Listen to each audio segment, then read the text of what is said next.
AV news కి స్వాగతం. మాల మహానాడు రాష్ట్ర అధ్యక్షులు పిల్లి సుధాకర్, జాతీయ ప్రధాన కార్యదర్శి అశోక్ భాస్కర్ ఆదేశాల మేరకు పాలకుర్తి అంబేద్కర్ సెంటర్లో జాతీయ మాల మహానాడు పాలకుర్తి నియోజకవర్గ ఇన్ఛార్జ్ యనమాల రాకేష్ ఆధ్వర్యంలో నిర్వహించిన కరపత్ర ఆవిష్కరణకు ముఖ్య అతిథిగా జనగాం జిల్లా మాల మహానాడు ఇన్ఛార్జ్ బుట్టి సత్యనారాయణ పాల్గొని కరపత్ర ఆవిష్కరణ చేయడం జరిగింది. ఈ సందర్భంగా సత్యనారాయణ, మల్యాల బాల నరసయ్య, బత్తుల వెంకన్న, రాకేష్లు సంయుక్తంగా మాట్లాడారు. ఈ నెల 26న తలపెట్టిన హలో మాల చలో ఢిల్లీ కార్యక్రమంలో మాల మహానాడు మేధావులు, ఉద్యోగస్తులు, నాయకులు పాల్గొని విజయవంతం చేయాలని పిలుపునిచ్చారు. నియోజకవర్గంలో అంబేద్కర్ విగ్రహం ముందు కరపత్ర ఆవిష్కరణ కార్యక్రమం చేపట్టడం జరిగింది.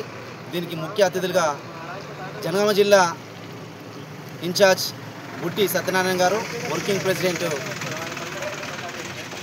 బాల నర్సన్న గారు మరియు బత్తుల వెంకన్న ప్రధాన కార్యదర్శి, దేవరూపల మండల మరియు కొడకన్న మండల అధ్యక్షులు మరియు పాలక నియోజకవర్గ ప్రజలందరూ పాల్గొనడం జరిగింది.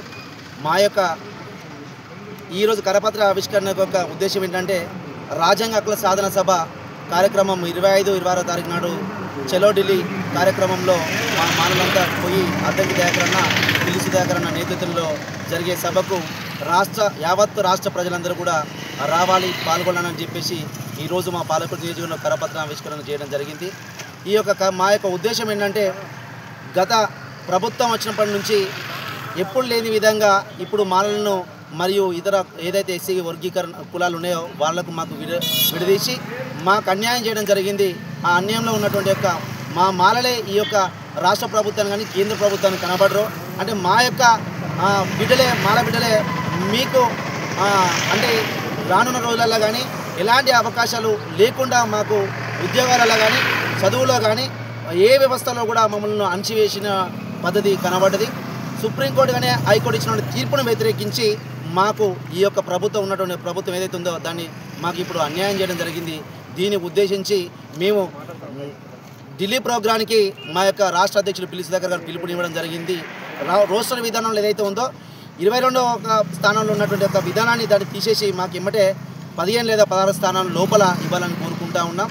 మరియు అదేవిధంగా మా యొక్క కొన్ని డిమాండ్లు ఉన్నాయి. ఆ యొక్క 99 జీవోను కూడా రద్దు చేయాలి. మా యొక్క డిమాండ్లు అంబేద్కర్ గారి పేరు పార్లమెంటుకు పెట్టాలి. మరియు ఏదైతే ఎస్సీ వర్గీకరణ ఉందో దాని 15 నుండి 20% పెంచి మాకు ఎక్కువ స్థానాలు కల్పించాలని చెప్పేసి మేము కోరుకోవడం జరుగుతూ ఉంది. ఈ అవకాశం ఇచ్చినటువంటి యొక్క పాలకుర్తి నియోజకవర్గ మండలం మరియు జిల్లా మరియు అందరికీ కూడా హృదయపూర్వక నమస్కారం తెలియజేస్తూ అందరికీ జై భీమ్.